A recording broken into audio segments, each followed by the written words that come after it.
শুভ দুপুর বন্ধুরা, দুপুরের অনেক অনেক ভালোবাসা শুভেচ্ছা নিয়ে আবারও তোমাদের বাসায় চলে আসলাম। দেখো এখানে কাতলা মাছ রেখেছি। কাতলা মাছ দিয়ে আমি মূলো, গাঠি কচু আর এখানে ফুলকপি সেদ্ধ বসিয়ে দিয়েছি, ফুলকপি দিয়ে রান্না করব।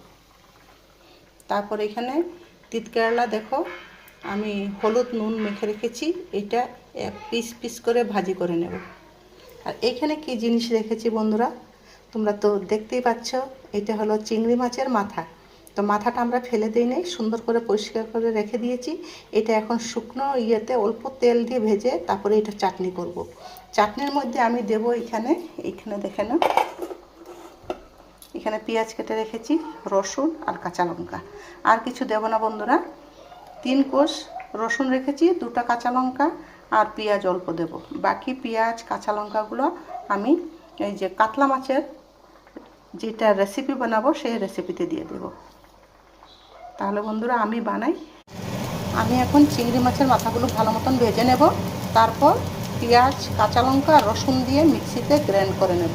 তোমরা পারলে অবশ্যই শিলনোড়াতে বেটে নিবে, আরও টেস্টি হবে খেতে। এই যে বন্ধুরা চিংড়ি মাছের মাথার চাটনি বানাবো, তাই পেঁয়াজ দিয়ে দিলাম, রসুন আর কাঁচা লঙ্কা।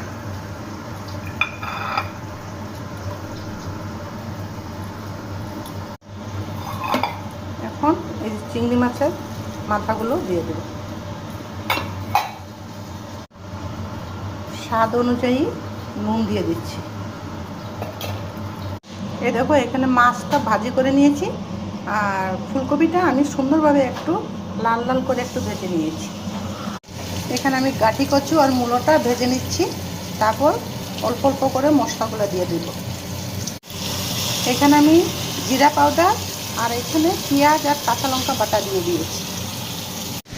এখন আমি ফুলকপিগুলো দিয়ে দিচ্ছি, যে ফুলকপি ভেজে রেখেছিলাম।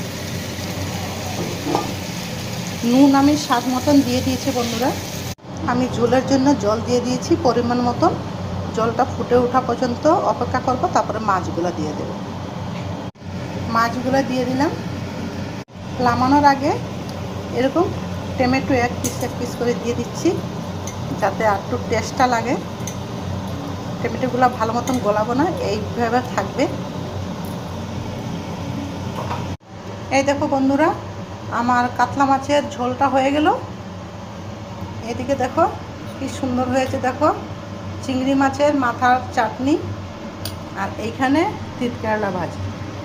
তাহলে বন্ধুরা আজকের আমার রেসিপিটা কেমন হলো একটু কমেন্টে জানাবে।